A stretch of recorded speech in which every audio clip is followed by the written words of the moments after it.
Derek Overstreet, founder of the New Millennium Group. We're a financial planning firm. We have advisors standing by right now to take your call. 888-999-6370. The reason you're going to want to call is we're going to help you retire 3 to 5 years before you thought possible. The way we do this is by putting together a step-by-step plan. So if you're one of those people listening and you'd like a plan in writing, give us a call at 888-999-6370. That's 888-999-6370, or go to utahsfinancialplanner.com. All right, I like a little mellow music leading into Mike Folta. DJ PK and the radio voice of the Utah Mammoth joins us once again. Mike, good morning. Hey, good morning, fellas. Utah waking up, having clinched a playoff berth last week. Now another game day against the Winnipeg Jets. What could be better? It's a good feeling playing these games knowing you're headed to the big dance. Yeah, you know what would be better is a win, a little breathing room over the Kings, and playing the Pacific Division winner, who's going to have basically almost exactly the same record, instead of playing Colorado, who's got the best record in all of hockey. On paper, it's pretty clear which series would be easier to win. But this weekend with the 4-1 losses, I mean, we like stories, but I'm imagining that the coach and the front office are like, why can't we just have this already clinched and done? But it does create opportunities for these young guys to get it's not a playoff game, but at least it's got a little importance to it and a little pressure built into it. Yeah, and those are kind of there's two storylines that I'm looking at over these next two games. And one is, can Utah clinch that top wild card like you're saying? That's going to be a remarkably easier path through the playoffs. We were looking at some odds earlier this season, not betting odds, just like analytical numbers from our friends at SportLogic, and it's basically Utah is basically twice as likely to advance a couple rounds if they play the Pacific Division than if they play through Colorado, the team that won the President's Trophy as the best team in the regular season this year. So that's storyline one. Can Utah clinch that top wild card spot? The second storyline, I think, is the Mammoths fine-tuning their game for the playoffs.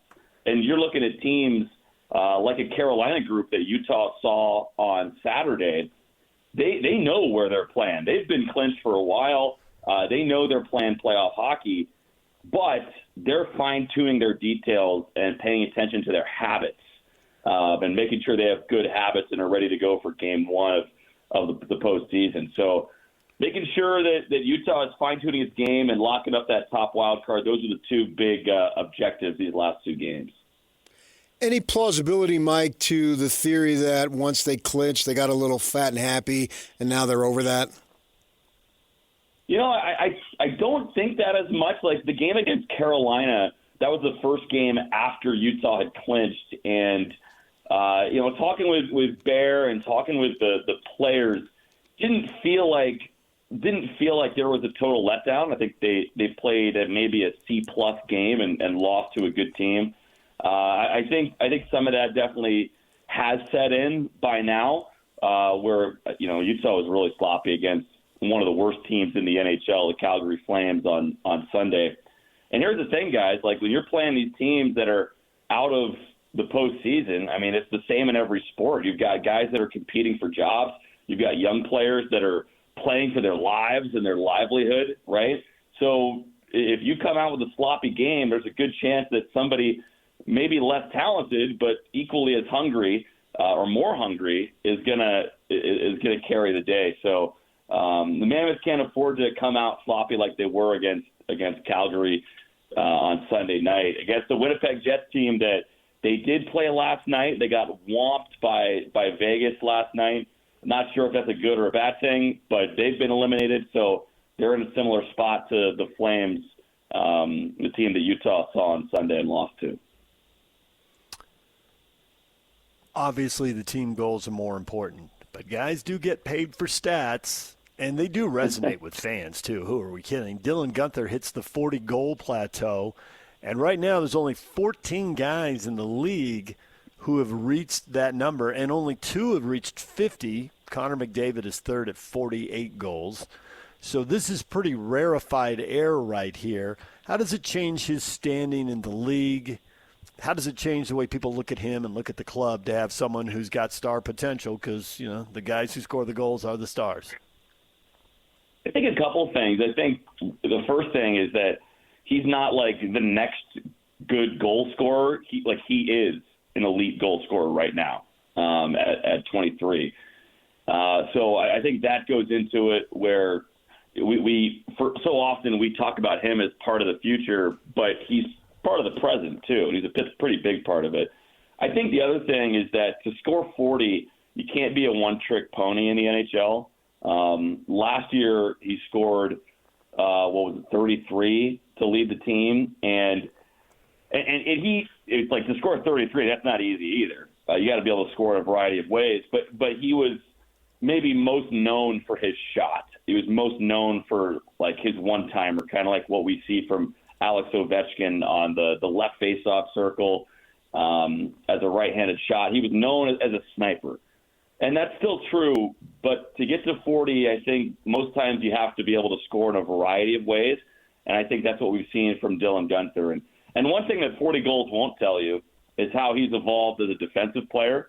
Him and Logan Cooley most nights are pretty darn good in their own zone defensively. So he's taken a big step in that regard.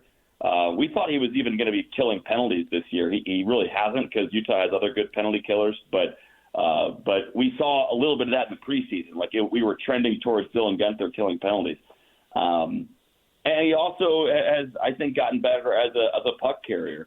We've seen some really good plays for him recently where he's not scoring. He's setting up his teammates to score by making a move with the puck and using his underrated speed to create space. So I think those two things, kind of the realization that he is currently an elite goal scorer as opposed to a future elite goal scorer, and also he's been able to round out his game more. Those are the two big things that stand out to me. I'm here on the job site with Dale, who's a framing contractor. Hey, good morning. Dale traded up to Geico Commercial Auto Insurance for all his business vehicles. We're here where he needs us most. Yep, they sure are. We make it easy for him to save on all his insurance needs, all in one place, with coverage that fits his business and bottom line. Oh, I shouldn't have looked down. It's all right. We're so far up here. Look at me. Take a deep breath. No, I'm good. So good. Get a commercial auto insurance quote today at geico.com and see how much you could save. It feels good to Geico. Mike, I like to play Sun Devil's advocate. It's what I do on the radio. I'm sure you figured that out now being here for 2 years. With that in mind, could I throw out that, okay, this team, as according to their own leadership, that the idea being that the best team is not here yet.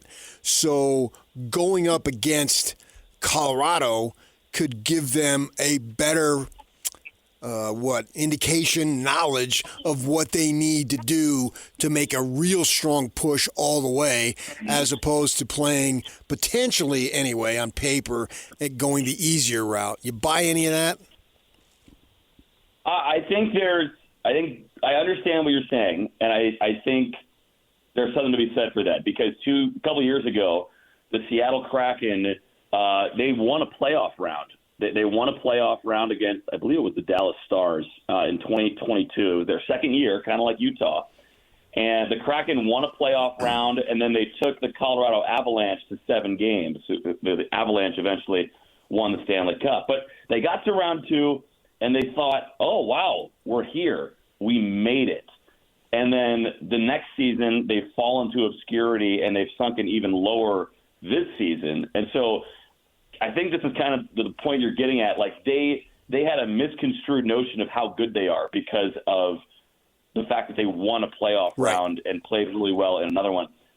That being said, like, would you trade a lesson for another playoff round? I don't think so. I think you keep rolling the dice as long as you can. You're at a craps table, PK. I know you like rolling the bones. You're at a craps table. Are you walking away when that point is still on and you're on a heater? Or are you hoping that you hit 7 and like, oh, I hope I hit 7, I learned my lesson here? No. You're seeing just how far that shooter can take you at a craps table. So that's my analogy to it. But I see the wisdom with what you're saying. But it would be a whole heck of a lot more fun for Utah to win a couple playoff rounds than get demolished by the Avs in 4 or 5 games. Now, it would also be fun to beat the Avalanche. Like that's a possibility. Right. But there's no guarantee the easier way is going to get you where you want to go, though. No, correct. And you talk to Bill Armstrong, and the first thing out of his mouth will be his excitement about the young guys who are coming in future years. Yeah. And I think I don't think anybody sees the Utah Mammoth as a serious Stanley Cup contender, but that doesn't mean you don't want to take advantage of an easier path. Quote unquote easier path. No, I understand. Yeah, if I won $100, Mike, I would take that money, cash it in, sprint to my car, and get out of town as fast as possible. 100 is all it took. I thought you were at the high roller DJ table. can back me up on this. And I'm not going to criticize him. I'd be the same way, man. I'd be out there driving the getaway car. Let's go, PK. My mother once won a car off a slot machine in Vegas. What? Yeah. Yeah, she did. She did. That's like a drop, Tonka Yuck. truck? What? She won a car. That's a one-word drop. Yeah. What? Yeah. Oh, good for her. You should play the slots then. Don't worry about the craps table. To the point about backdooring this, this National Hockey League playoff format resembles some other formats, but it's awfully unique. And if you just rank the whole league, I mean, the East is stronger than the West, and the division the Mammoth are in is much stronger. The Central is much stronger than the Pacific. So if you somehow get in as wild card one, you could. Right now, the Mammoth have the 18th best record in the league, but they could be in the first round playing the Ducks, who have the 19th best record, and then the winner could get the Kings, who have the 20th. No, the Kings would be in the other division, so you wouldn't backdoor it. Maybe you get Edmonton, who's got the 16th best record. Is that you really would be backdooring the first couple rounds of the playoffs. You'd have these other 100-point teams slugging it out from the get-go, and you're over here clearly with the softest draws. So there could be some fool's gold. To your point about lessons learned, don't we already know, though? And this is this team right now, the Utah Mammoth, 4th best in goals allowed, but 15th in goals scored. I mean, they've got to find a way to score more goals if they're going to be a truly elite team with 100 points or more and favored to go deep in the playoffs. Yeah, and I think, too, to your point about the easier path, it's not just the first-round matchup that's easier. It's the second-round matchup, too. I want to make that clear because you were talking about the teams in the Central. Dallas and Minnesota could easily go and win the Stanley Cup this year, and they're 2 teams that are going to play each other in the first round. And if Utah falls to the second wild card spot, like we're hoping they don't, then they would not only have to beat Colorado, but then beat another Cup contender in either Dallas or Minnesota. So it goes a couple rounds deep before you get to the conference finals. One thing that is encouraging for me for Utah in the postseason, though, is how good of a 5-on-5 team the Mammoth have been all year. Utah currently is the 10th best 5-on-5 team in the NHL. Most of the year they've been around the top 5.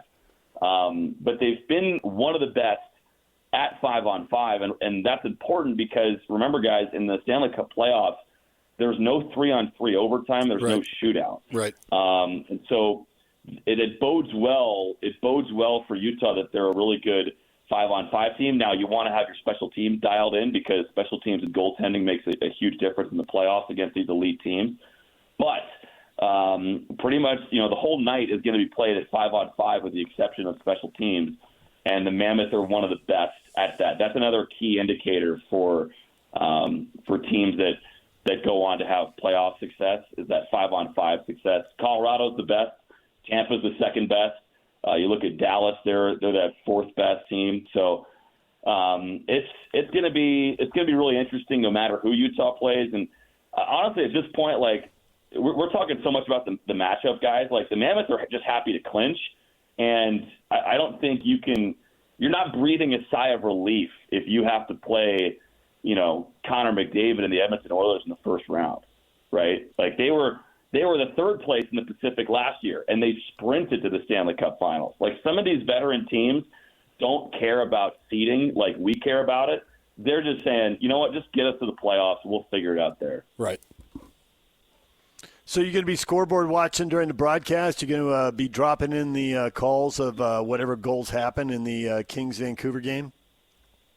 Well, I will be scoreboard watching, but honestly, if the Mammoths, if they just take care of their own two games here, they'll be in the top wild card spot. If Utah wins tonight against Winnipeg, and if they win on Thursday against St. Louis, then boom, it's wild card one, and Utah will play the winner of the Pacific. So I keep an eye on it because Adrian Denny keeps an eye on it right next to me in the broadcast booth, guys. But it's not going to be the focus is going to be on the Winnipeg Jets here tonight. Mammoth need to get back on track after a couple of losses, just like my golf game needs to get back on track. Yeah.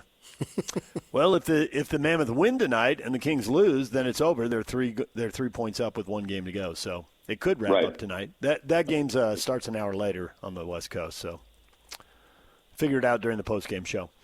All right, Mike. Well, we appreciate the time as always. Thanks for coming in and referencing. I don't know.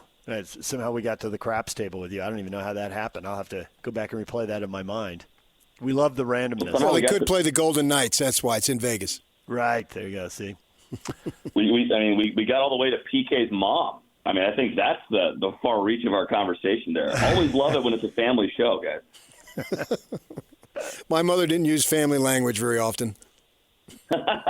Well, she raised you. That makes sense. Nice.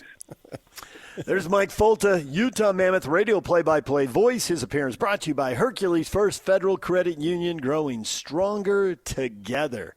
DJ and PK coming up next. We got Tim Lacombe, jazz analyst for SEG Media. He joins us on the other side of the break. What does he think about the question we got up on our Facebook page? A lot of you commenting, what is the future for Kevin Love? What is the future for Nurkic? What are the Jazz going to do? What do those players want to do? We'll talk with Tim about it next. Stay with us right here on The Zone.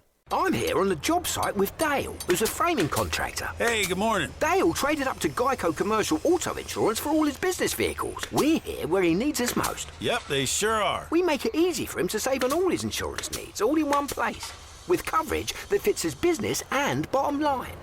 Oh, I shouldn't have looked down. It's all right. We're so far up here. Look at me. Take a deep breath. No, I'm good. So good. Get a commercial auto insurance quote today at geico.com and see how much you could save. It feels good to Geico.